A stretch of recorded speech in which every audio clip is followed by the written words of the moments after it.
Okay, let's just do something real quick here. I want to show you guys what a bad control arm shaft looks like. In my last segment, or last video, um, we did the control arms on my 66 Mustang, but this applies pretty much to any vehicle that has an A-arm or control arm with a shaft like this. I know my Chevy truck is a very similar setup. Um, they all wear like this. I've changed a ton of these. I used to work on fleet vehicles and that were used in an environment with bad roads, right? And control arms, they just wear out. And I'm going to explain why here real quick. But let's just take a close look at this.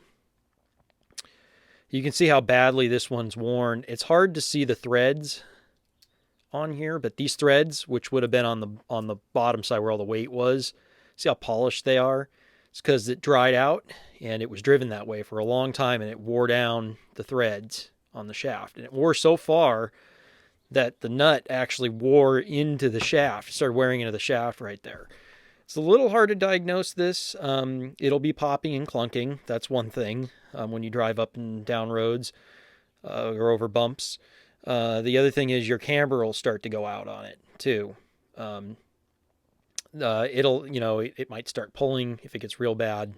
There's a host of kind of abnormal things that you'll notice when you're driving if you got bad control arm shafts. And so that's just a real quick, what they look like when they wear. If you look at the other side, see, this is the side that the load's not usually on. It's not worn at all. The main cause of this, other than they do just wear out, I wonder if I can show.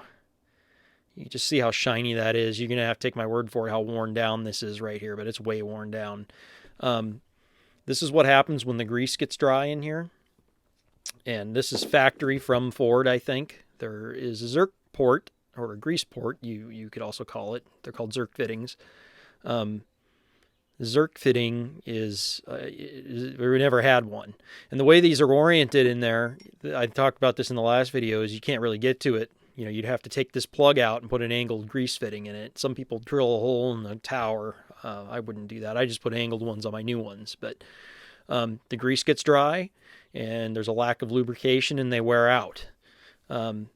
So this nut, the way these work, by the way, is these screw into the control arm, which also screws onto the shaft here. And there's a certain preload set on here, and there's a certain procedure for it depending on the vehicle, but you'd tension this. It has a certain amount of preload on here that takes the lash out of it, but you don't want it to be too much. It's just like preloading a bearing. If you keep them greased, they'll last quite a long time. You don't want it to get dry. But this is exactly what will happen here. This is the worst one. This is the passenger side. This would have been the bottom. So this would have been towards the passenger compartment. This would have been towards the engine on this side. And this is just really worn. A lot of times you'll see the driver's side wear out first because there's usually more weight on that side. It was interesting to see that the passenger side one wore out here. But I mean, it is just shot. It explains why I was hearing it clunk. That's why this shaft is just eaten away.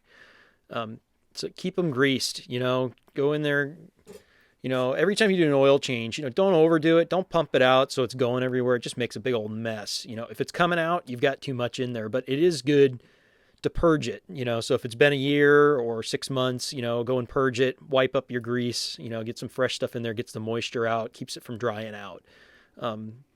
It's just that's an easy maintenance thing to do. They can save you a whole lot of headache, because, replacing this is not exactly easy. It's not exactly cheap. If you do it yourself, it's not so bad, but if you got to pay somebody to do it, it sucks. So, this particular car has only got 100 and some odd thousand miles on it. After 54 years, though, and never being lubed, obviously it's never been lubed. It couldn't have been because there's no port. There's no Zerks on here.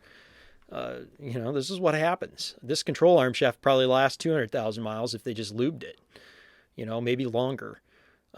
So anyways, I just wanted to show you guys what a bad control arm shaft looks like, because a lot of folks either just replace them, they don't rebuild them. I didn't rebuild them. It was easier and cheaper to buy the whole arm with a new ball joint and a new shaft. It's already preset. I didn't have to do anything.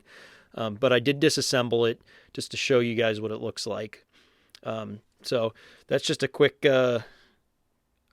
blip on the failure of a control arm shaft.